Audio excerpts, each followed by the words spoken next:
fan. Welcome back, and we have a guest. Hello, can we have your name? Hey, I'm Graham. Thanks for taking my call. It's Andrew. Hey, thanks for calling, Andrew. How are you doing this week? I'm doing pretty well. How about you? Doing pretty good myself. So, what have you seen in the first week of the NHL that stood out to you?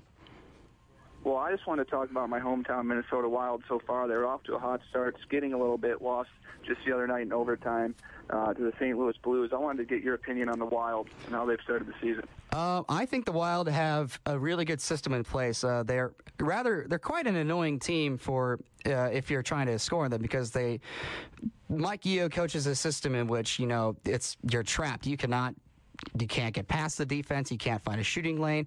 So from my perspective, it's a rather frustrating team, but I'm sure for the Wild fans, it's great.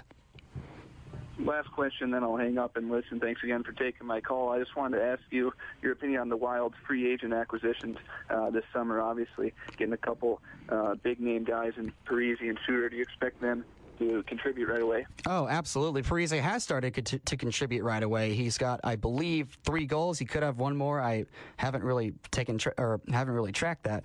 But personally, that was one of the best things to see, is the Minnesota Wild getting 2 players that everybody was going for, and everybody assumed that the Detroit Red Wings would sign them. But to have a team like Minnesota, which is, let's be honest here, one of the most passionate hockey states in the country, if not the entire continent of North America, to have the top 2 free agents go to the Minnesota Wild had to be one of the greatest things ever. And also, it's probably the best thing that's happened to the state of Minnesota in terms of pro hockey since, well, unfortunately, let's just say getting the Minnesota Wild in the first place after losing the Minnesota North Stars to Dallas. So I think it's a great thing. All right, well, thank you for your call. And now let's go back with the games for the rest of the week.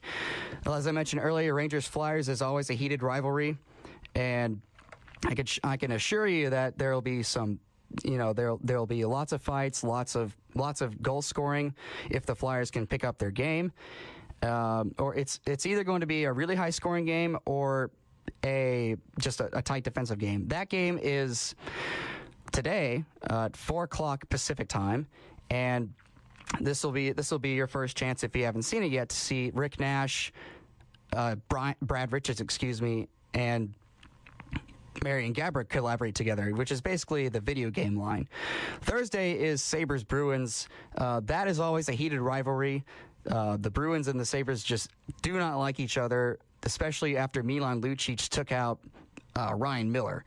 And in turn, the Buffalo Sabres have added gritty players like Steve Ott and Patrick Kaleta to address the questions that kept facing them, which was whether or not these guys were tough enough. And, well, it turns out maybe they are. And I'm sure Steve Ott and Patrick Kaleta will definitely start some fights. Friday is the Chicago Blackhawks and Vancouver Canucks facing off against each other. And that's always anytime 2 teams that faced each other in the playoffs meet again, there's always going to be some past, hatred towards each other. And that's always going to be a good game to watch, especially since those 2 sides hate everything about each other. And Saturday, here in Southern California, specifically Orange County, the Los Angeles Kings and the Anaheim Ducks face off against each other. So if you're not doing anything on the weekend and you're a Kings fan, head down to Orange County and catch the game. And thank you all for listening to the Faceoff. My name is Graham Jenkins, and I'll be here later.